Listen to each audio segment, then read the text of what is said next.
This is the Aptitude Outdoors podcast, where we interview travelers, explorers, and outdoorsmen and women to bring you the best tips and stories from around the world.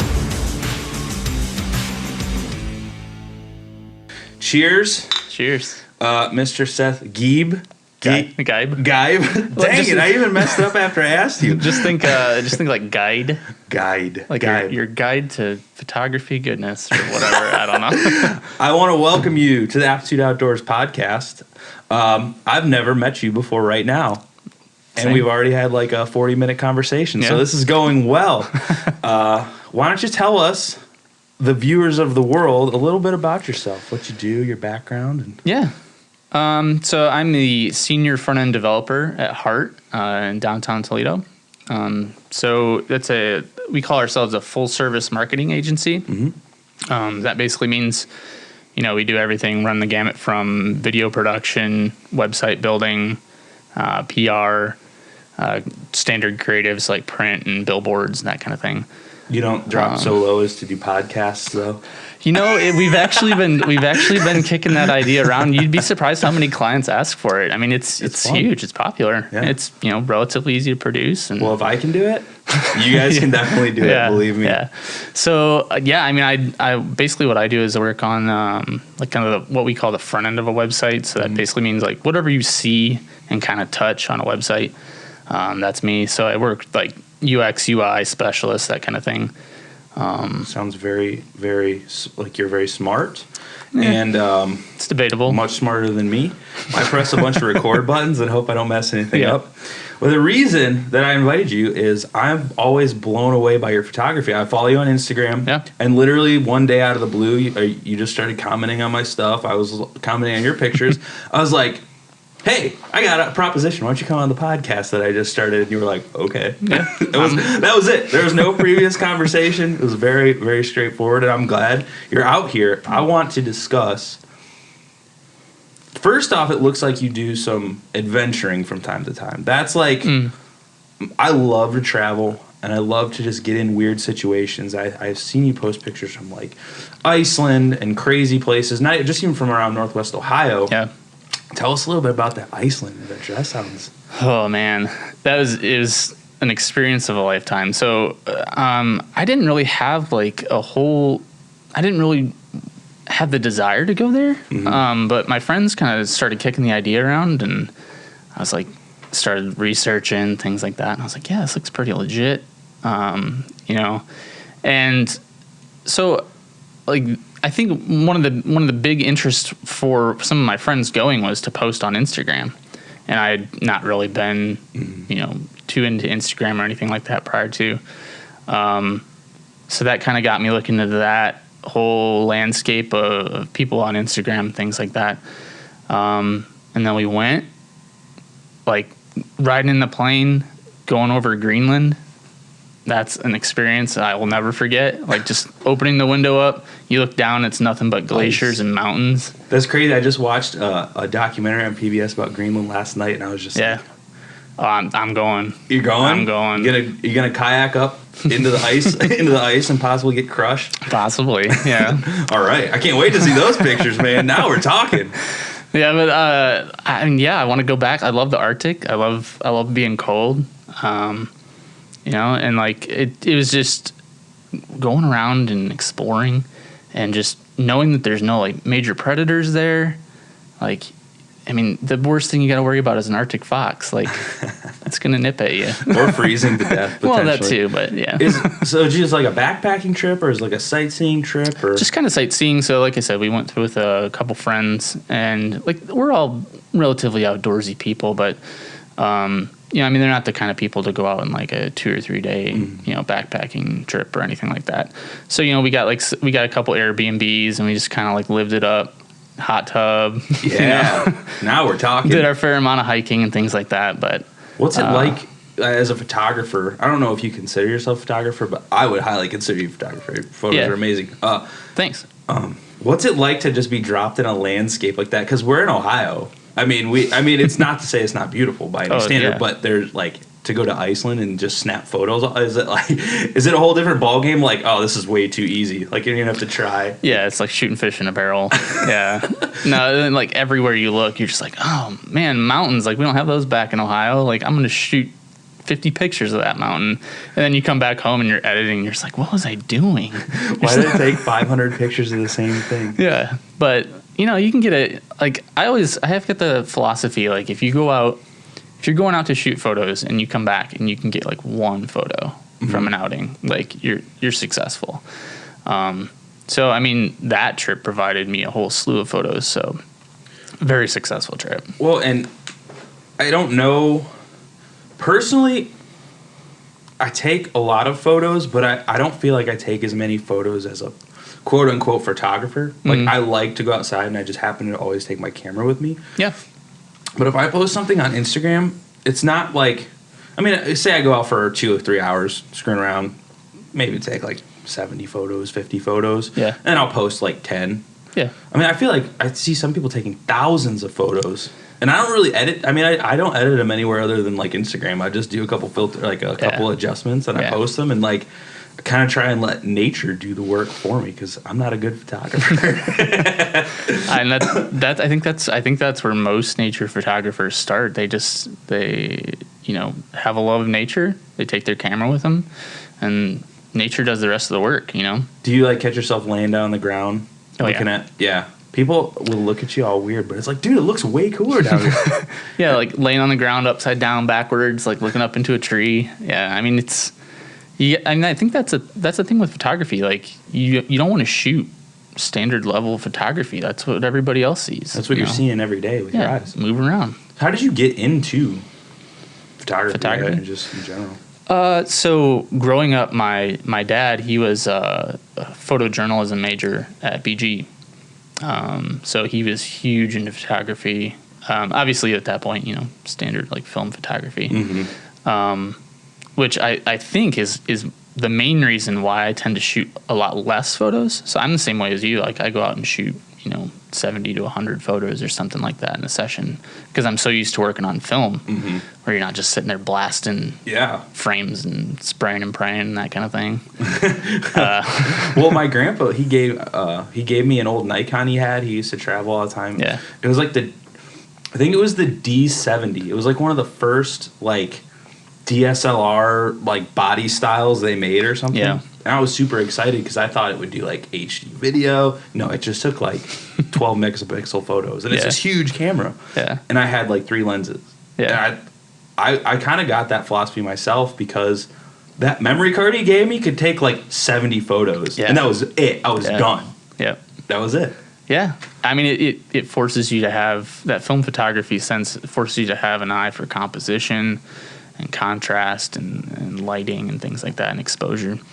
That I just don't think if you just start purely on digital, you can really get anymore. Yeah. That camera I had, it was digital, but it wasn't a live view. Like you took the picture and you had to adjust. Yeah. And I was like, so it was basically like film, except for it stored it digitally, and the screen was like 2 inches big. I could hardly see the pictures. Well, that's like now I shoot primarily on a mirrorless camera. So like, I mean, it's like cheating practically. Like, I mean, you see your exposure, you see your depth of field and your f-stops, everything's like cranking in all live. You don't have to like push a button to see a live view or anything. It's just how it is. Yeah. I haven't looked through a viewfinder in probably like 3 years. Oh, I don't either. Yeah. I just look at the screen. It looks great on the screen. Why do I need to poke this thing into my eyeball? Yeah. Well, I mean, you get like the screens that pop out and flip, and like you can shoot all kinds of like you're saying, you shoot all kinds of crazy angles, get it down on the ground, and it's amazing. Yeah. So what kind of gear are you rocking? I'm always curious. Yeah. So I'm shooting on a Sony. I shoot Sony primarily, and I really just kind of got into Sony and like shooting on a full like DSLR, or not DSLR, but a mirrorless camera. Like God, probably back in April. So like I haven't been shooting on a digital camera for very long. Prior to that, it was all film. So I'm shooting on a Sony Alpha 7 Mark II. Those are very, very good from what everyone's told me. Yeah, Sony Alphas are the way to go as far as my opinion goes. Like I used to shoot primarily on Canon when I shot film. Then one of my coworkers at work started talking to me about, shooting on full frame mirrorless, and like I started looking into Sony because that's what he recommended. And so to start out kind of budget, I bought the Mark II. So the Mark III is out. Came out in like 2018, something like that. And it's like $1,700. Mm-hmm. You pick up a used Mark II for $750. Yeah. So I was like, yeah, I'll start there, So I still shoot on that. And then like the new Mark IV is supposed to come out, I think sometime in like the end of February. It's rumored. So I'll probably pick up one of those. Do you ever, shooting outdoors, do you ever get nervous about your camera? No. Really? No. I put myself in some pretty sketchy situations where I'm like, if I drop this, it's game over. There goes everything I have. Yeah. I think if it wasn't the cheaper version, I probably would. Yeah, for sure. I just think it's so much fun because it's not like... I mean, people always criticize if you're doing anything artistic. It's just how it is. Like, you can make anything. You can take photos and, like, oh, your photos aren't that great. Like, dude, I am not doing this for you. Like, I love doing it. And my whole thing, since as long as I can, I've been into the outdoors, which has been quite a while. It's like, if you can use any medium to get people stoked about nature, then do it. Yep. And I just try to do all of them. Very like half-assedly. Simultaneously. I learned about just about everything really badly for about a couple of months, and then I just go full bore with it. But it's the same way I do. You do a lot of drone stuff too, which is sweet. Drone for me is difficult because it's like I'm not a video gamer. I'm not like flying that thing on my cell phone screen and trying to like do these cool pans and spins in the air without like having an existential crisis panic attack that I'm going to crash it again. Yeah. is pretty terrifying. But, what's some of your kind of like favorite drone experiences? Because I see you post some pretty sick drone photos. Yeah, flying drone in Iceland was right up there. Taking it down through these like ravines and stuff and like these volcanic caverns and things, and chasing sheep, which you're not supposed to do, but of course not. Why wouldn't you though? Yeah. So like that was definitely one of the highlights of flying drones. I think anytime I get it up in the air, honestly, like I think what's great about drone photography is, I mean, you're standing on the ground, you're like, all right, take this thing up. You never know what you're going to get. Like you get it up there and you look through that viewfinder, and every single time I'm just like floored. It always blows my mind. Yeah. I fly it up at my house sometimes. I'm just like, this is sweet. You just go race it around. Yeah. Are you flying one of those big drones, or you just got a little guy? No, I got a little guy, the Mavic Air. Yeah, that's what I got. It's tiny. It fits in a little bag. It looks like a Than purse. my camera. Yeah. Oh, yeah. I loved it because it fits in a backpack. Yep. I see like my friends carry on these big cases with the, what are they, like the DJI? The Inspires. Giant ones. And I'm like, I don't know what I would do with that. I'm always walking around, Yeah. Well, and then like, I think just like if you're going to travel with it, I mean, traveling with a giant box like that would be a pain in the ass. Yeah. Well, as someone who's always running around outside, all of my equipment is very small. Yeah. Like everything I have, my camera's pretty small, my drone's pretty small, my camping equipment's pretty small because I'm like, I use GoPros for 90% of everything because they're the best. Yeah. Why wouldn't you? Yeah, I mean, I try to pack as minimal as possible. I think that's why I went with the mirrorless. That's why I went with the Mavic Air. Just, try to pack as small as you can and kind of like have it be modular and move things in and out. So what's your photography strategy? Because I see you bouncing around on Instagram all the time. You're always here. You're always there. Yeah. Do you just travel a lot, like a weekend warrior, or you just... Yeah, I mean, I'm not afraid to post stuff that I took a long time ago either. I think do all the time. One of my favorite things to do is like go back through photos that you never thought you'd post and spend an hour editing them, trying different crops, things like that. And I think for me that's the most enjoyable part. Like I said, I had a traditional photography kind of background from my dad. Then in college, I went into like I minored essentially like in photography, and it was all traditional photography at that point. So like my favorite part was being in the darkroom, developing and like trying to do different exposures and stuff like that. Do you think that taking traditional photography with film makes you a better photographer overall? Because I've had no experience at all. Like I've never used anything besides one of those dial-up little disposable cameras my grandma used to buy us. Yeah, that's it. I think so. Like I said, I think it makes you think about how many pictures you can take. So you want to make sure that you're lining everything up well and like composition's good. I think as a wildlife photographer, it would be torture. It'd be hell. Really? to shoot with film anymore. Yeah, I mean, I just don't think I could do it. Because I like now when I'm shooting wildlife photography, and I shoot a lot of like, I don't want to peg myself as like a wildlife photographer. I go out and I shoot a lot at the zoo and stuff like that too. So that's hard. It's tough. I mean, I think with digital cameras now you can, you crank up the number of, pictures it can take per second, things like that. And like, you're bound to get something good. But, so I think when it comes to wildlife photography, yeah, I kind of like spray and pray a little bit, but, you think about the composition ahead of time. And I think, like I said, I think working on film made me think about that kind of stuff a lot more. Do you have any interest in like video? Oh yeah. Yeah. Yeah. I think that's my next foray, is moving into video.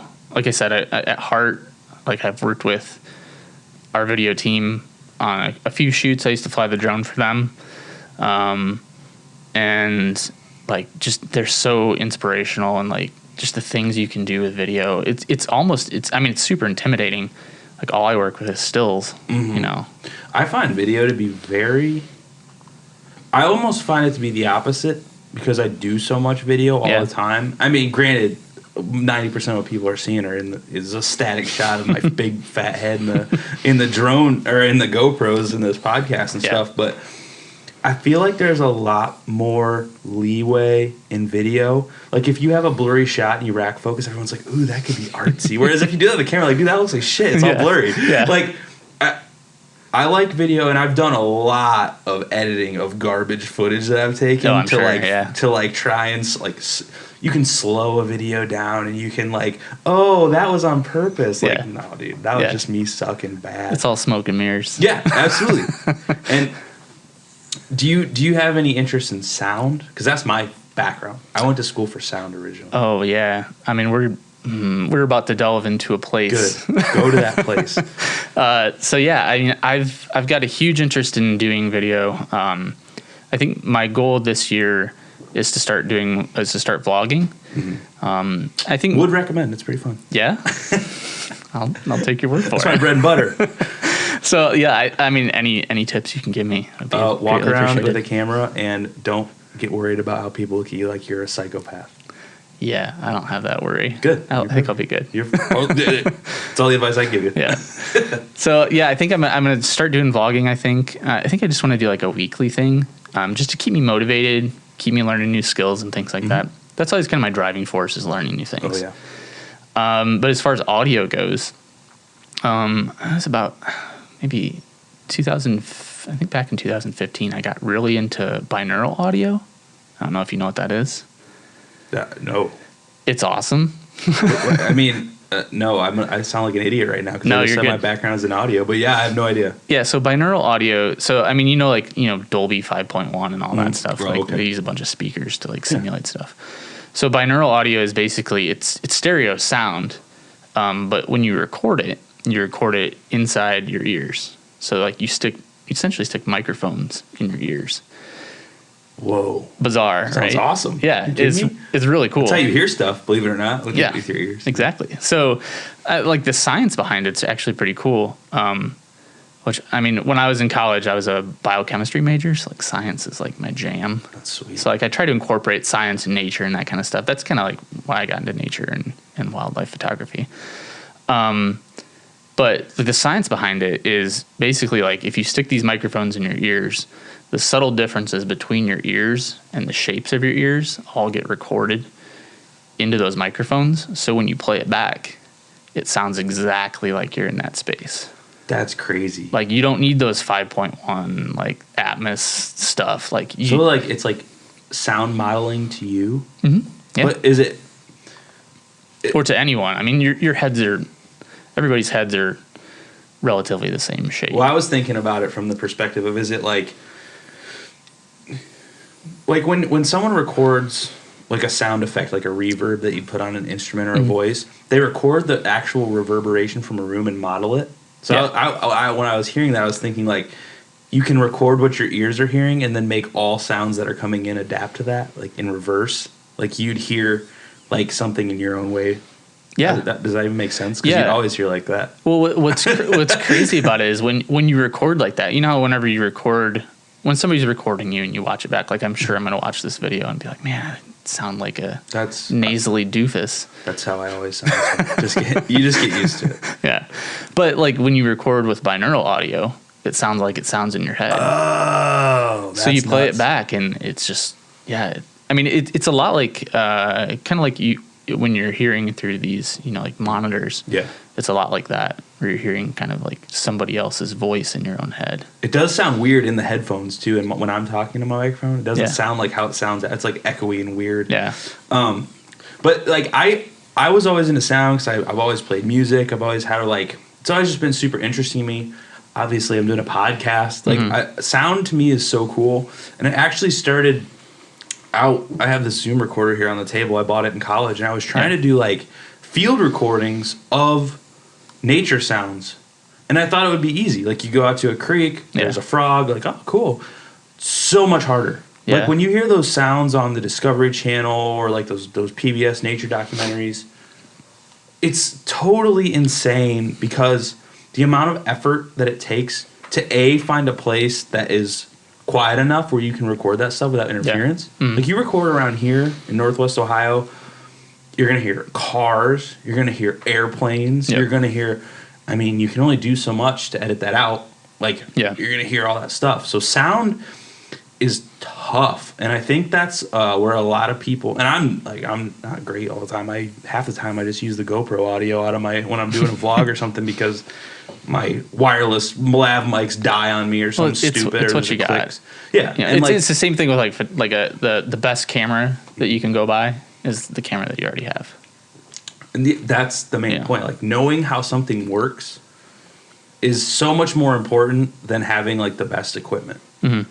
Because you can adapt audio to make it sound great. Like these microphones help. They're expensive. They sound good in general. But when you manipulate them to sound better, and knowing that, it's no different with photography. Mm-hmm. You just know how to manipulate it to be the way you want it. Yep. But like field recording audio, I really want to get more into it, but it's so difficult. Yeah, it's tough. Like, how do you... there's nowhere close. You have to drive to, like, what would be, like, the Rockies to get, like, a secluded enough place. Pristine like, audio. Everything's so loud, and people don't take that into account. So, like, I don't think people realize how lucky are they when they watch those documentaries. You hear these, like, crisp frog sounds. Like, like... Well, I mean, I think to an effect, there's still a lot of smoke and mirrors that happen there too. Absolutely. Like, I mean, there's those people aren't playing back the same audio clip that they're recording when they're recording the video. Like, you know how it is. Oh yeah, I know how it is. Yeah, I absolutely know. But how it is. But if you're doing a good job, the audience doesn't know. That's what you want. I know. We're not even talking on this podcast. It's all simulated. Yeah, they're just like, there's nobody here in this room. We're just that good. This was produced at heart in a green screen. Yeah.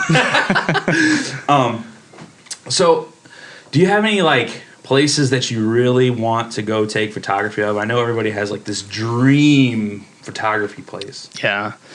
Yeah, for sure. I like I said, I love the Arctic. I have this like fantasy that, I'm gonna be like this Arctic explorer, but like I think we all have that. Yeah. Well, I mean, the thing is, like, my friends look at me like I'm crazy. Like you want to go to like Greenland? And like, I'm just like, yeah, it's great. Like, there's so few people there that have walked that earth. So I think like, I think either Greenland, like the like far north of Canada, or Svalbard. I don't know if you've ever heard of Svalbard. It's this like little archipelago that's north of Norway. I was gonna say it sounds like Sweden or something. Yeah, it's insane. It's I think like hundreds of islands, and it's as close to the North Pole as you can possibly get. And I mean, besides like the upper regions of Canada, but to be an island in its own ecosystem and its own, you know, like sort of habitat. And I think there's like 2,000 people that live on the island. So I mean, there's still habitation. Mm-hmm. There's still a city you can go to, so you don't have to like rough it. But yeah, I think that's my bucket list. I just read recently a book about. Oh God! Every time I talk about books, I forget what they're called. But it was I'm the same way. I read a lot of books, but it's just like albums. I could sing the song word for word or like play the melody back, but I can't remember the damn name of the song. But we have the same problem. So they were exploring in the Arctic. It's like one of the first explorers in the Arctic trying to get to the South Pole. Yeah. Get stranded there. And Shackleton, I think. Ernest Shackleton, yes. And I don't remember the book name. There's probably like 500 books about it. Mm-hmm. But that story always is so captivating to me, his survival story, because it's so insane to think. Like, we're talking about, like, oh, I just love to go to Greenland and take a photo. And this dude's, like, eating seals he battered on the ocean. And it's just like, I almost got ate by a whale. And then my hands almost froze off because I had to sail 6,000 miles back to the Tierra del Fuego. Yeah. Like, that sounds great. Yeah. Like, no. They're stranded for years. Yeah, it was insane. And he didn't lose a single person. That is unheard of. Insanity. Yeah. I don't know how that's possible. Yeah. It's I don't either. I would probably have died in the first 5 minutes. They'd be like, guys, I'm done. I'm not walking 1,000 miles across the Arctic. Sorry. Yeah, go ahead and eat me. They're like eating their dogs and like, it's just to think of that like level of like that wasn't a thing people used to do for fun. That was a thing people like I'm doing this for the glory of the Queen, you know? And now we're just like, I want to take my $5,000 camera equipment and just go out and hang out. It's crazy, but I think that's what happens when you don't have any more things to explore, you know? Yeah. Like you have to create your own adventure anymore. And I think there's something to be said about that. I mean, like if you look at like the history of humanity, and we're about to go like real deep. I'm down this rabbit hole, baby. Let's anthropology. Go. Yeah, I have an anthropology degree. I know. I love it. Let's go. Yeah.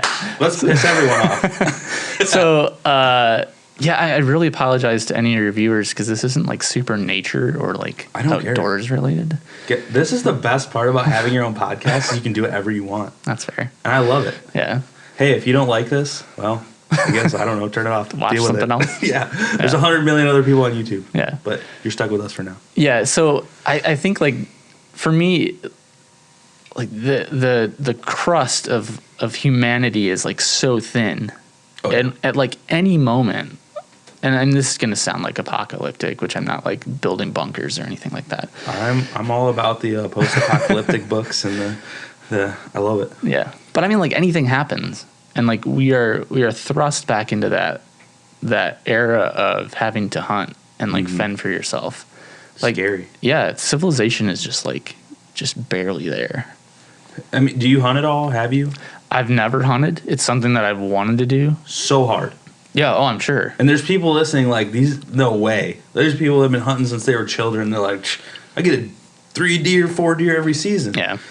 I'm terrible at it. I love it. Yeah. I absolutely adore hunting. It's like because it's so hard and it's challenging. Like if it was easy, I'd be like, oh, this is boring. I don't want to do this. But yeah, dude, that veil. If anything ever happened in a catastrophic, and I'm not like a I don't believe the end of the world's coming tomorrow kind of thing. No. But if something happened, like we'd all die. Yeah. And I mean, having an anthropology degree, learning the history of like humanity, where it came from, you know, all these tens and thousands of years of we've had civilization for approximately like 10,000-ish years, give or take. Yeah. And there was like hundreds of thousands of years before that where it was just like Yeah. As they would say, red tooth and claw, which is kind of it's fanciful. But everything nowadays is so dependent on an infrastructure that's so fragile. Like, not to say like a train derails and we're all going to starve to death, but like, like one crop fails, like corn, which we're also dependent on. I mean, what are we? That's like the corn from the U.S. and other countries is like basically the staple that's sustaining the planet. Yeah. And if there was like a collapse of that, nobody's gonna know how to hunt. Yeah, I'd be screwed. You have what are you gonna do? Go out there with your handgun and track down a herd of deer and the people that are good at it are gonna probably take all the resources because they know what they're doing. Yeah. So it is crazy to think about. It is. Not to get like apocalyptic in here, but I mean, let's go for it. Let's get full apocalyptic. It's fun. I mean, honestly, it's fun to think about. And I think that's one of the things, like what I like to do when I'm out hiking or whatever is like think about, Lewis and Clark and all the original expedition people and like what they must have gone through. Can't fathom. No, like just trekking into just complete unknown. And I've done some serious hiking. Oh, yeah, I know. I don't even put myself anywhere near that level because I knew what I was getting into for the most part. Like, there was no trail guide for Lewis and Clark. Yeah. They almost died multiple times. Yeah. What's the Undaunted Courage? Did you ever read that one? Yeah. Oh, Amazing book. Yeah. Fantastic. How do you willingly set out into something unknown and like, it's almost like a sure death. And to live is like not as common as you would think. Like, I was watching a show last night on PBS, and it was a great show. And they're like going to uncharted places. And like, I'm not gonna say the name because I don't want like to get the hammer brought down on me. But like, it's so fanciful nowadays. Like, this guy's like, we're going to this uncharted island, and they go out and they're like, 16 miles outside this city, there's an uncharted canyon. Like, but you know where you're going. You looked it up on a satellite. I was going to say you can look at it on Google Earth. There's nobody knows if there's water. Like, they don't have Street View. It's crazy. Yeah. And I think like we all want to like tout ourselves as like, oh yeah, I'm an adventurer. Yeah. Like, I don't know. I've been to oak openings a lot. It's not really an adventure anymore. No, but it's still fun. It's fun. Yeah. I love it. Yeah. So, how did you kind of get into the like nature? Because I know a lot of people are like nature nerds, but I always like to know what was your spark. I think for me, it's been very kind of like under the radar my entire life. I've like my parents used to take us camping. My wife and I got like our first date was at oak openings. We got married at oak openings. My wife she volunteered at like Nature's Nursery for a long time. Great people. Yeah. Oh yeah. They're fantastic people. So I think it's just been like this undercurrent of like nature throughout my entire life. And it's kind of like where I seek solitude. I sit at a computer all day. I'm a web developer. So I think for me, just getting out in nature and, just having nature surround me and be in the moment, that whole, like, I think like with Lewis and Clark, I think they went out and they had that risk of like certain death, but they lived in the moment. You know what I mean? Like, every moment could be their last. So like they were there and they were like focused. I think that's what nature does for me is it helps me focus, but also helps me kind of like let go a little bit. Gives me perspective. Well, and yeah, that's one thing that I don't like to portray about a lot of the stuff I'm doing is like, just because you're not who's his face on this travel explorer show ripping through the bush, like that's not nature for everyone. No. Like, it's all about taking it how you want it to go. And like on the last show, like me and my buddy, he's a naturalist, we like just made fun of forest bathing for like a while. We had quite a bit of beer, but it's like, I don't mean to give that portrayal. Like, anything to get people outside always gets me stoked. Yeah. And like this persona that you have to always be like this badass nature guy to enjoy nature, I think kind of sucks in a way, even though I basically portray that of myself. Yeah. But like, I'm big on conservation. Yeah. And I really think that the mode of getting outside isn't as important as like actually like whatever turn you take to get people to appreciate it is going to lead to that conservation ethic. Mm-hmm. So like for you, it's photography. Mm-hmm. It's just being outside and enjoying nature. For me, it's, risking my life and drowning in the Maumee and kayaking and going out in the backcountry. Yeah. But it's at different levels for everyone. Yeah, for sure. And that's why I'm trying to have different people on my show. Like, not everybody has to be a parachuter and a skydiver. I mean, don't get me wrong. I want to do that. Like, I've done my wife and I have kayaks. Like, we go out in the Maumee. It's a good time. And do you enjoy the Maumee? Oh yeah. Thank you. Yeah, don't get me wrong. Like, I've watched a couple of your podcasts and things like that, and I think you do a great job of promoting the area, promoting the river. Thanks. But yeah, it's completely underutilized. 100%. Yeah, and it has a bad rap. And we go out kayaking. I mean, it's probably like 7 or 8 times a year, so it's not a lot, but. It gives you a perspective of the city. It gives you a perspective of the region that you just can't get, being on shore. What's your favorite spot to kayak around here? So we live in Perrysburg. So a lot of our kayaking is just spent, toting the kayaks kind of down the hill and putting them in around like Perry's Monument and stuff like that, and going around like Grape Island or Audubon Island or whatever you call it. That's a great spot. Yeah, I've been fantastic. out there. I like it because the river's nice and wide. It's not like scary. You're past the rapids, and like it's super accessible to everyone. I just have such a hard time changing people's opinions on the river because it's had this terrible.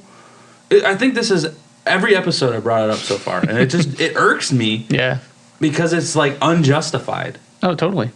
Like, what do we like, in your opinion, what do we have to do to like change people's mind? Besides, we already get out in it. We already like the photography helps, I think. Yeah, taking cool pictures of the Maumee, but I think it's just creating awareness. I think through, like you said, getting people out there, and I think the metro parks are doing a really good job of setting up like new kayak liveries and stuff like that down near like middle grounds and. Yeah. Like, I think they're trying to push it, and I think it's hitting a lot of the population, honestly. Like, there's people at my work that have gone kayaking that I wouldn't have assumed they were the, kind of people to go out in a kayak or something like that, and I think it's taking effect. Good. So, yeah, I mean, as far as, like, fishing and things like that, I think that demographic's always been hit pretty hard. Mm-hmm. Like, people know about the walleye run. People come from all around. Mm-hmm. Like, I don't know how much progress you're going to make there in terms of getting like the general public into that. But I also don't think you really want to go overkill with it. Yeah, it's pretty swamped as it is, I think. Anyway, well, I was talking to the guy that used to own River Lures. Mm-hmm. I think he sold it recently in the last year or two to somebody else. But he was saying he was so bummed because he'd go down to Hocking Hills and these areas, which, I mean, they're already tourist areas, so we can't compare like apples to apples to something like that. But he said there'd be the deliveries down there would have like 5,000 to 10,000 rentals a day, and he's like, I do like 40. That's insane. Yeah.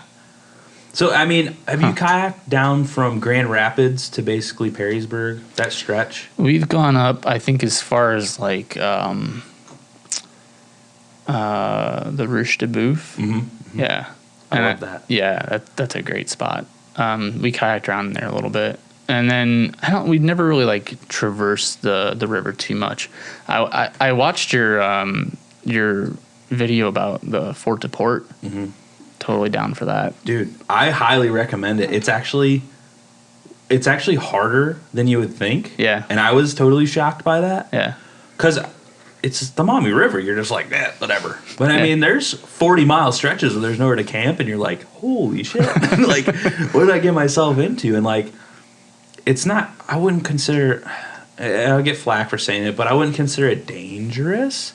Yeah. I mean, anything's dangerous if you don't know what you're doing. Yeah. But Like, it's totally an accessible thing to do in this area, and it's totally fun. And it's like the average person could do it. Like, we weren't like professionals. Yeah. Well, some of us were, not me. Well, I think that's part of it, is going with someone that has done it before and that, you know, you trust and that is a decent guide. You know? I think you should do your first vlog through paddling the Fort to Port. The Fort to Port. Just vlog the whole time. I mean, the camera I'm looking at is waterproof, so. What are you looking at? the Insta 360. Oh yeah, you were telling me about that. Yeah, it's a pretty sick little camera. Like I know you use a lot of GoPro stuff here. I'm kind of a fanboy. Yeah, no, I get it, and it's proven tech. It's good. But yeah, the Insta 360. It's you know, like I think it would make a decent vlogging camera. I still have some, you know, a lot of research to do and that, but. Yeah, I'm thinking probably here within the next like 3 or 4 weeks, I'll probably order one of those. Well, people need to get on your Instagram and start following you because I'm down. I literally just like saw it one day. I was just like followed you. I was like, dude, this guy's pictures. The thing that like shocks me every time I see your pictures though. Yeah. And we've totally changed. I'm always on tangents. That's just how I talk. The clarity in the picture. Yeah. It's nuts. Like, when I take pictures, I'm like, man, my pictures look like shit compared to yours. And I'm like, I mean, I know I don't have the greatest camera equipment and stuff, but, like, when I see, like, is that the camera itself? Is that the lens? Is that the editing? Is it a combination of all of it? Because it's like, it's like something you see on, like, a National Geographic, like, DVD cover sleeve. I'm like, dude, nice. Yeah, I think I tell everybody that I talk to about it, like, the lens does half the work. Mm-hmm. And, like, I think...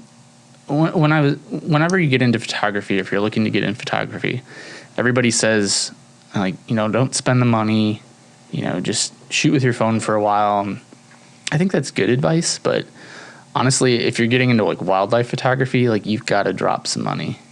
You have to. Yeah, I mean, cell phone pictures only go so far, and I still take them all the time because it's always in my pocket. I mean, I do carry my camera quite a bit, but my cell phone kind of sucks compared to my camera. And I know it's like all the new... I don't have a great cell phone either, but a lot of people have those like fancy... Like, my brother-in-law was showing me the other day, he's like, check out my new phone. And he's like showing me, and it like took a picture of his face and it blurred out the background. I was like, yeah, it's just mimicking a 50 millimeter lens and like a 35 millimeter. Yeah. It's like, what? It's like, never mind. I'm not going to go into it. The faking the f-stop. Yeah. Yeah. It's all digital. It's cool. It is. And it's okay, but it's never gonna, like you said, it's never gonna have that clarity. It's never gonna have that reach that you can get with, you know, a big camera with a big lens on it. The phone cameras are getting pretty nuts, though. They are. The clarity on them, like. Well, I mean, that's the thing is like we talked about, you know, kind of priding ourselves on being minimalist as far as our gear goes. I mean, I run around with my big lens, so I've got. I've got a 100 to 400 millimeter lens, and then I have a 35 millimeter like little pancake lens just for doing like street photography or if I just want something like small to tote around. And that's it. I mean, I've got some macro adapters, and then I've got like this little like trick lens for doing like pinhole cameras, which is pretty cool. But then like anything that's 24 millimeter or 50 millimeter, I just bust my phone out for. Well, and like I don't feel like changing a lens. It's a pain in the ass. Yeah. I want to get into this super zoom lens game. What did you say you had the? It's a Sony G Master 100 to 400 millimeter. 100 to 400. Okay. Yeah. Yeah, I've done no research on that stuff because as of right now, it's like super far out of my price range. Yeah. You're talking like a $2,000 lens or something. You're just I tend to buy my stuff used just because it's cheaper. And like I said, I really just started like maybe a year ago, like getting back into photography. I mean, I did photography in college. I did photography growing up. My brother was real into it. My whole family was into it. So it's been something that's been in my blood, but I've really just gotten back into. So I didn't want to invest too heavily into it. But yeah, when I started realizing that I wanted to shoot wildlife photography, I was like talking to the wife, and I was like, I've got to buy. You have to. Like a big lens. There's no way you can get around. Yeah. Like you try and get a shot of a bird. there's no way you can do it without a super zoom. Yeah. Like it's almost impossible. Yeah. But I use, so I do like, I'm curious about your equipment. I used to only use a 50 millimeter for everything because I thought it was like the coolest thing, especially for video. It's a good way to start. And that's for video. That's just what I use for everything, because if you get a subject, you're doing an interview, you're like right in their face, you get a nice blurred out background. It kind of like puts the focus on them. Yep. So everything I did for a long time was a 50 millimeter, and then that's kind of a one trick pony. You get bored of it after a while. You're just like, okay, I get it. You can blur the background out. Like any lens can do that if you're like good enough with it. Yeah. I recently found in the bottom of an old bag my grandpa had is a 12 to 24 wide angle lens. That's a nice one. And I've been using it for like landscape photography, which is always, to me, is one of the most challenging things to do, and I don't claim to be good at it. It's so hard to capture the essence of a landscape because it's like you see it and you take the picture and you look back and you're like, this isn't what it looks like. Like, how do I convey this message to the people looking at it? Yeah. Do you have that same experience with landscape?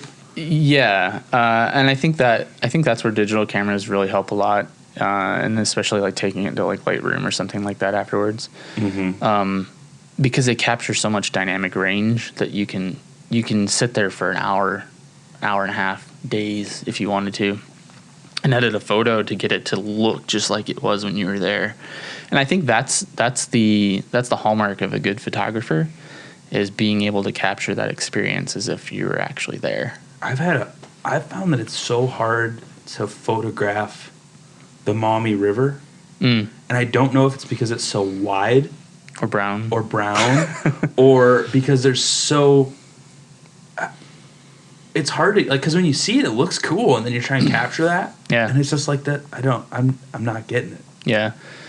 It drives me nuts. We were just down driving by the Maumee down by Side Cut the other day, and man, it's moving fast right now. It's scary looking. But yeah, I was trying to think about how do I capture this, and I was thinking about getting the drone up, so I might go do that here in the next day or two, just to get like different perspective. And I'll throw some likes on that thing. Yeah, all right.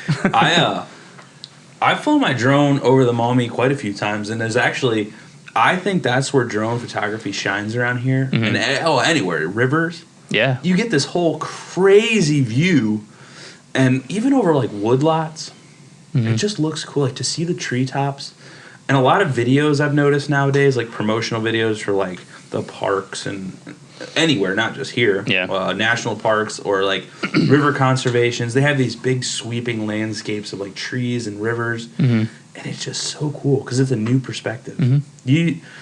The thing that I've been kind of blown away about, and I've been talking a lot about to my friends, is the accessibility to filmmaking equipment and videography equipment today. Oh, it's bananas. You can spend like $3,000 and make a movie with the equipment, whereas it used to cost like, you'd have to have like $100,000 budget. Oh, you can go out with your phone. Yeah. You can go out with your phone and make them and bring it back into like Premiere Rush or something. And to use Premiere Rush, it's free. It's free video editing software, and it's like it's got so many good features. Or iMovie or anything. Like you can make some legit stuff. Especially now with like the new iPhones where they've got like the ultra wide angle and then like the medium and then like the tight angle. So I think it ranges between like a 50 for the close zoom, 24 for a standard, and I think it like goes down to like a 12 for the ultra wide. And then you can you can pinch to zoom anything in between. Like you're carrying essentially like a filmmaking kit in your pocket. Yeah, it's crazy. I always talk about like to my friends who we do this stuff quite a bit. One of my buddies, like amazing with like music videos. If you need a music video, and I always get bummed when people don't put their stuff out there. They're always so like bummed on themselves, like, oh, I don't think it's that good. And I'm looking at it like, dude, you could make $4,000 a music video making this. Like, nah, I don't think so. But anyway, like for what it would have cost us to do this 10 years ago is like unfathomable. We're just doing it with a couple of like cheap DSLRs we pick up at Costco. It's like, how is it this? And like the reason I kind of fell into it, I think, is I always like being creative, but like to capture that and share with people, like what you're doing. you're inspiring people with your photography, like people that can't get outside, people that don't necessarily want to get outside. Yeah. I think that's kind of like, I don't know if you agree with me or not. It's kind of like our job as like creatives and outdoors people is to like inspire people to care about nature in a weird way. 100% agree. I mean, that's honestly what keeps me going every day and keeps me in it.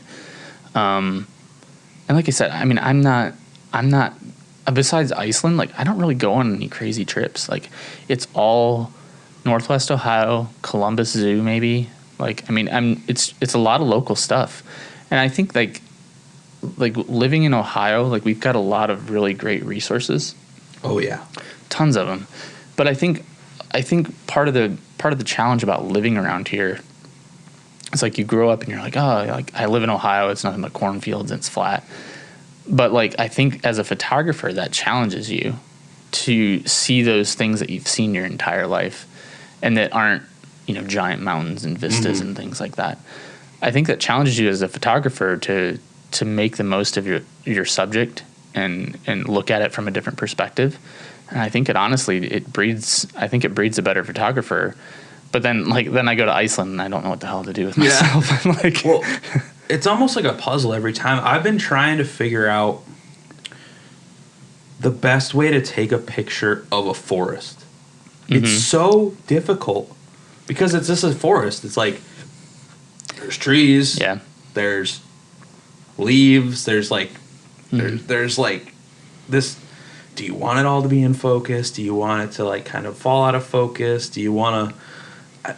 It's such a hard picture for me to take, and I try every time I go to the park. I'm like, today's the day. I'm gonna get a sweet forest picture. Do low angles. Low angles. Yeah, low angles are the cheap way to get any good shot. I just want a good shot. I don't want it to be cheap per se. I mean, it looks good. It looks good. I'm just saying, like, if you want a formula for taking good forest pictures, get low to the ground. Low to the ground. Yeah, low to the ground. Find some kind of isolated subject. Either make it blurry in the foreground or like focus on it and then blur everything else out. Do some macro photography, that kind of stuff.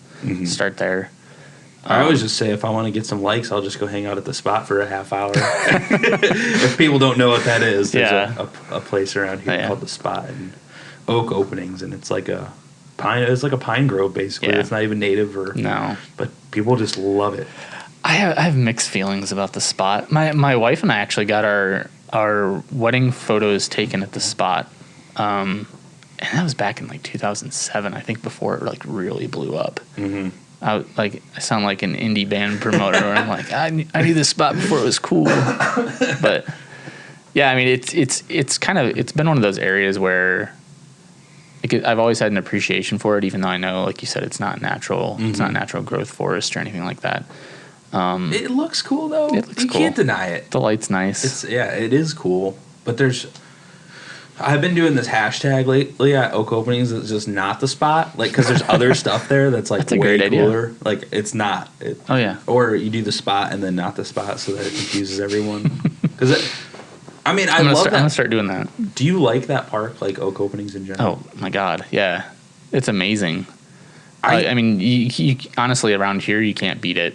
I've hiked the Scout Trail, I think 20 times. Like just the big yellow loop. trail. Yeah.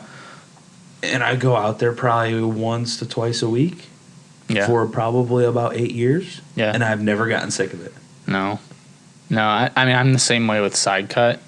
Like, I go to Side Cut at least once a week. Shoot the deer. You know, there's just so much going on. Birds around the river, things like that. But yeah, Oak Openings, the Yellow Trail, I need to get back out there again because it's been probably about a year since I've done the Yellow Trail. It's awesome. But I absolutely love it. It's my all-time favorite trail. And you get to hit all the different elements of Oak Openings. There's sand dunes in Northwest Ohio. I mean, what the heck? That's insanity. Yeah, and the oak savannas and cactuses. All that. Yeah. Like what? Yeah. We're in Ohio. Why do we have cactuses? Yeah. I love it out there.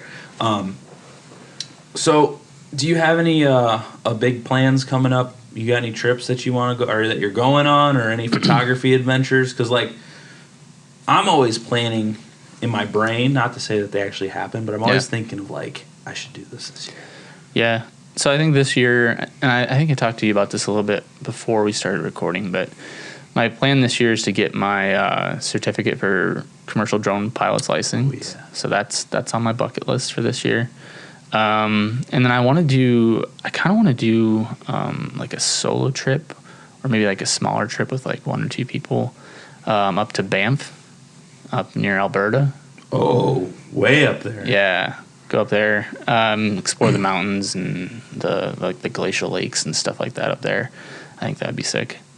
But yeah, I think mostly just keep exploring around Northwest Ohio and just kind of tearing it up around here. I'm never done exploring Northwest Ohio. Every time I think like, yep, I've been to all the cool places, something pops up on Instagram and they're like, oh, check out this part of Cuyahoga Valley National Park. And I'm just like, what? I didn't know that existed. Or like, check out this new river. Or like, I was just talking to somebody recently like, hey, we did the Maumee, let's do the Ottawa River. Let's kayak that one. I don't know how feasible it is because it gets really tiny and but whatever. 10 Mile Creek up by, it's like basically drainage ditches up in Sylvania. But like, it's a little mucky. Hey, why not? Yeah. But I want to say thank you for coming on my podcast. Not a problem. It was a great. I've yet to talk to a photographer. I don't know many photographers. I know a lot of videographers. Yeah. I know a lot of Instagrammers. Yeah. But you're like legit photographer. Well, thank you. I mean, how many people are out there taking pictures with their phone and like hashtag photographer? Like, I'm sorry, but you're not a photographer. Your pictures just aren't it. But thank you. I appreciate you having me on, and I'm always up for going out. Like, I want to get more into backpacking.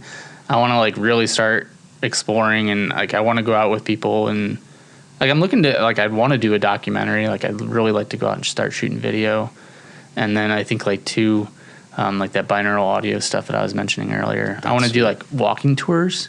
Oh, okay. I think that's my kind of like my big goal for this year is to do walking tours with binaural audio through our metro parks. Yeah, so that people can like not only be walking through our resources here, but like actually hear it and hear what it sounds like to be in that. Especially for people that like can't get out, or that are kind of like disabled or like stuck at home, those kinds of things. So I think that's my big goal this year is to do that and then get into the vlogging stuff. Well, I know a guy who's into that stuff. So if you ever want to get out, you just let me know. Oh, I'm right there. And everybody make sure to go over. It's going to pop up right here if you're watching on YouTube. Instagram handle and Seth Geib. Seth Geib. Go follow him on Instagram. It's sweet. Yep. Peace out, everyone. Hey, everybody. Thanks again for watching the Aptitude Outdoors podcast here on YouTube. Don't forget to hit that subscribe button. Wanted to give a huge shout out to Mr. Seth Geib for being our guest today. Make sure you go over to Instagram and follow him at Seth Geib, SETHGEIB. And we will catch you all again here next time.